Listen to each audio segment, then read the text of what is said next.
You're looking at the trending wide receivers off the waiver wire, and you're looking at Jordan Whittington. You saw that he got 8 targets last week. He's on the Rams offense. The ball spreading around there. You're wondering what upside he's got. What should I do with him for fantasy football? We're going to explore that right now. We're going to deep dive the advanced metrics. We're going to look at his situation and everything else. But before we dig in, you need to click that subscribe button right now. We're doing as many deep dives with the You Need series every single day, so you can look at the player situation, everything that's changing, the advanced metrics and everything else to help you make your decision for the long term. So click that button, stop missing out, don't disappoint Ric Flair. He's very volatile when it comes to this sort of thing. However, when you're looking at the Rams, we know Puka and Cooper Kupp is going to be out for a bit. Week 8. That's a long time away. So we're going to watch these wide receivers fight for targets over these next few weeks. And as we saw over the last 2 weeks, these wide receivers have been fighting for targets. Jordan Whittington getting 11. Tutu Atwell getting 11. Demarcus Robinson getting 7. Tyler Johnson starting to fall back in the offense. But they got a 3 wide receiver set here that they're using, that they're implementing, spreading the ball around, that a lot of people are interested in fantasy football, because all these guys, every single week, depending on the league, are waiver wire options. But we're looking at Jordan Whittington.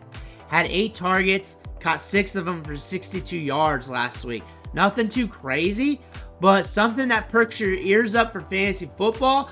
The rookie wide receiver who was getting a lot of buzz during training camp, all of a sudden getting that work, getting those opportunities. But dialing this back to his high school days, his high school recruiting page over at 24/7 Sports, we've talked about this before, highly sought after recruit coming out of high school, 30 offers, Alabama, Texas, Colorado, major Power 5 programs, 5-star prospect in the composite, 4-star in the rankings. That's Colorado before Dion, if you didn't know. However, you're looking at the metrics on this kid coming out of high school. We had good size, over 200 pounds at 5'11 and a half. Already projects as a slot receiver with some size, good size on the hands and everything else. Played in the All-American Bowl. Then we get to Texas and injuries. Injuries just kept hitting him. He thought about retiring. We did well during his final season there in 2023. He was sharing the field with some good wide receivers, Xavier Worthy, A.D. Mitchell, some of the top wide receivers in the country. But we were managed to get drafted in the 6th round. The Rams took him. That let us know that, hey, they saw something in him. He's a technical wide receiver. He's got some upside to his game. We want to add him. We think he can help us out, at least be some depth. We want to see what's under the hood with this kid. He's fought through some injuries. Jordan Whittington getting drafted by the Rams in the 6th round. A lot of people did not notice that or pay attention to that.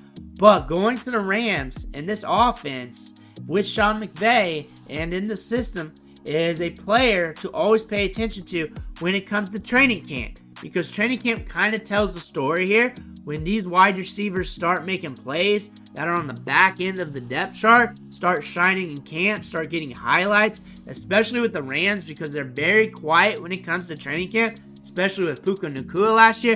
You heard stuff about them, but you didn't hear a lot. You know why?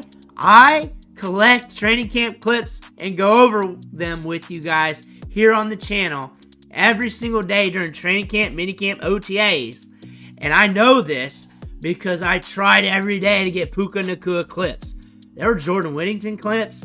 There were a lot of people talking about him. He was a highlight in training camp.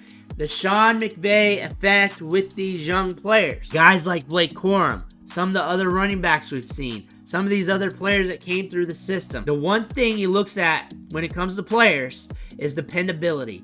When I put you out on the field, are you going to run the route, create the separation? Are you going to line up correctly? Do you know the plays? I'm not going to put out special packages just because you're ignorant to this part of the playbook. I'm not going to put you out there if you're a liability blocking. I'm not going to put you out there if you're a liability at this part of the game. That's Sean McVay. That is why Kyren Williams gets so many touches, so much workload. Now you put that over to the wide receivers and Jordan Whittington. The fact that he's a late round pick, able to progress, get on the field, get opportunity, means he deems him as reliable, dependable. He puts him out on the field. He has a good idea what's going to happen. Everything's going to be ran precisely to what has been coached. And that's what he likes about his players. That's why he's been able to ascend so quickly. On top of that, being good and doing well, week 4, Jordan Whittington ran on 96% of the routes. 97 technically. 31 routes ran, got targeted 8 times. That is something to look at. We're also getting the short targets. That's killing Tyler Johnson. He's stealing Tyler Johnson's workload there. That's what Tyler Johnson was getting before Whittington started emerging the season, and that's what Tyler Johnson was so hot for earlier off the waiver wire. Demarcus Robinson getting deeper targets, running a lot of routes, getting opportunities. He's always a bet in this offense. Tutu Atwell's got speed to burn, and they're going to use him all over the place. Short game, deep game, whatever. He's also the veteran here that is more experienced in this offense when it comes to cooking routes, running snaps, and everything else. Jordan Whittington, hot rookie right now that you're looking at that could emerge to be more. Tutu Atwell right now has been good over these last 2 weeks. Demarcus Robinson is running a lot of money routes for fantasy football. When you go back to week 3, Jordan Whittington, just a 34.5% route participation rate, 10 routes ran. Tyler Johnson ran 14. His workload got dialed back in week 4. Tutu Atwell getting opportunity. Demarcus Robinson still running a lot of routes, still running a lot of deep routes, getting deep targets. That being said, Jordan Whittington on a small sample, 1 game, moving up the ranks in workload. This could be something going into week 5. It could be switched around. And this is what I call the carousel effect for wide receivers. When you got like 3 wide receivers close enough in talent, obviously there'll be 1 or 2 better than the others. However, when they're close, the targets kind of spray around game by game. The matchup matters, but sometimes it doesn't really. It really depends on the series and what's going on in that game and the flow of everything else and the volume. You could be seeing different stuff from these wide receivers week to week is what I'm saying, and that's probably what we're going to see. Jordan Whittington is starting to merge, so if you're going to look at Jordan Whittington, I would be looking at him as a wide receiver to stash a little bit to see what happens, and if I'm going to start him, I'm just going to start him because he's going to be ranked in that area where it's just upside pure gambles at wide receiver. And he's a gamble wide receiver. He's got a lower average depth of target, but the volume's starting to get there. So you got the Packers, and you got the Raiders, you got the Vikings. You got some interesting matchups.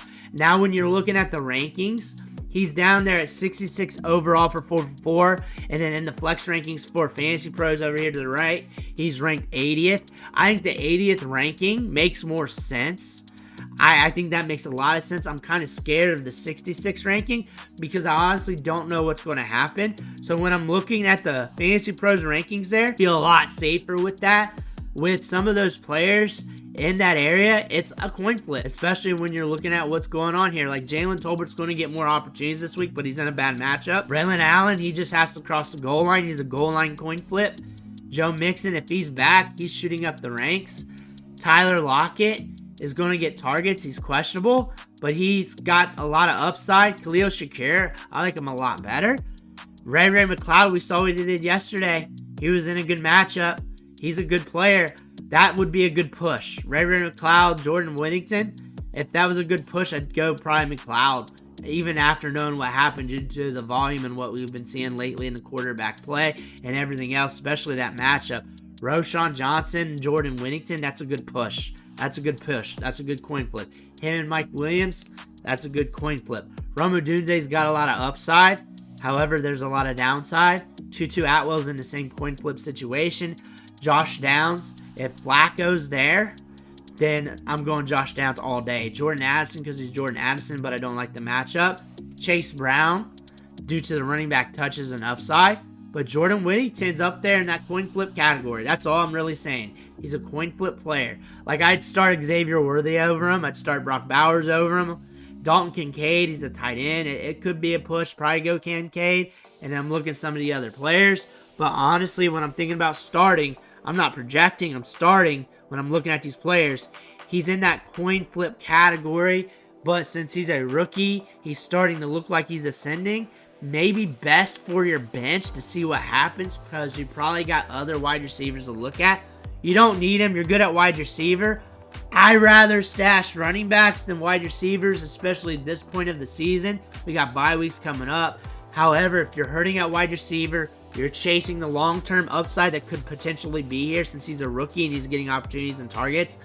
Go right ahead. It's your team. I just stashed running backs. I like stashing running backs. I'll get a couple backup running backs, catching passes out of the backfield. I will stash them. I'm more likely to do him. My ears are perked up to Jordan Whittington due to the recent workload and production.